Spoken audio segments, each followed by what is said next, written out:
School की master को इतना प्राथमिकता है, हम आंगनबाड़ी सेविकाओं को रोड पर रखा गया है, हम लोगों को कोई मान सम्मान नहीं मिल रहा है।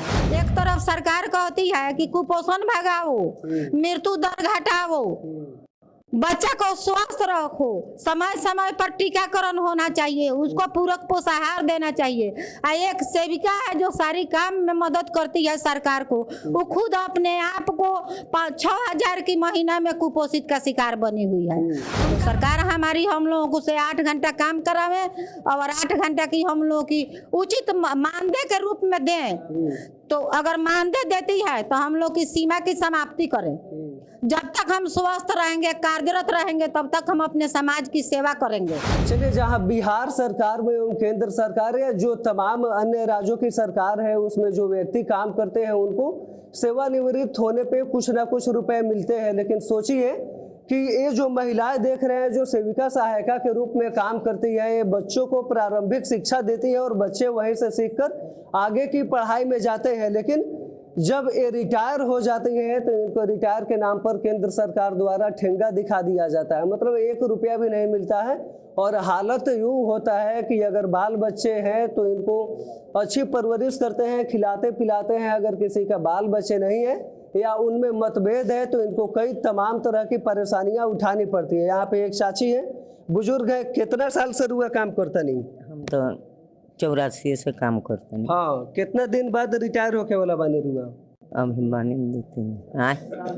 हाँ, साल 2 साल। अच्छा, साल 2 साल बाद रिटायर हो जाए तो सरकार से जो रुपया मिलेला उतना में घर चल जाला? जी ना चलेला ना।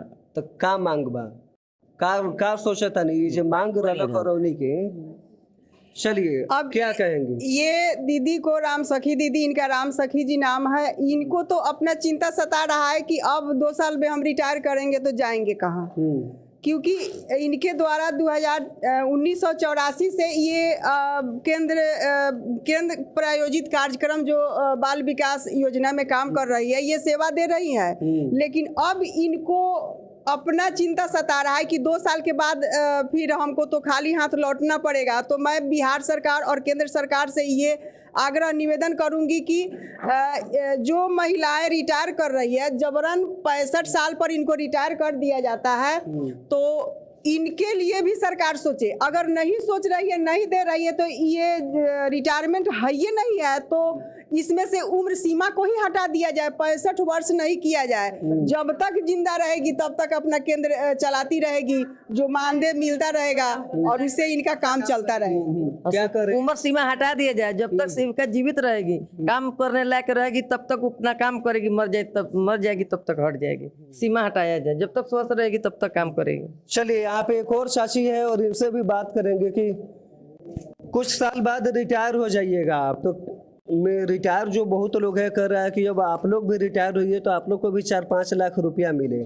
तो सरकार से हमारी यही ना मांग है, हम अपनी लड़ाई के लिए, हक के लिए लड़ रहे हैं, आशा रखे हुए हैं जो सरकार हमारी मांग के सुने। अगर हम समान काम का समान हम लोगों का वेतन मानदेय नहीं करती हैं तो मानदेय दें। एक लेबर मजदूर की जो मानदेय है मिलता है उतना भी हम लोगों को नहीं मिलता है। ऐसे कहने के लिए सरकार हमारी कह रही है ये केंद्र का है, लोग हमारे राज्य का नहीं है। लेकिन हम लोग राज्य का काम करते हैं। पोलियो हम लोग मुक्त कराए, कोरोना काल में ड्यूटी किए।